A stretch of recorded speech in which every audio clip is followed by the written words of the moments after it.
Right guys, here she is, my beloved 35D. Brought her to Williams Performance today.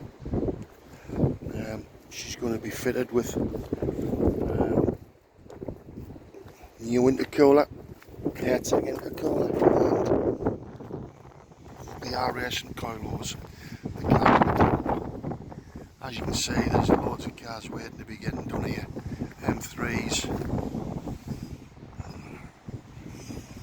one or two M4s, a lot of 1 series cars. So yeah, so the dirty diesel's going in to get done shortly. So Williams Performance up at Cramlington is who's doing the work for us. And once I've got it all done, I'll keep you updated.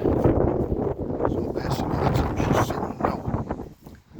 As you can see, she's sitting pretty high. Well, it doesn't look too bad actually, but it's because the car's up on an angle.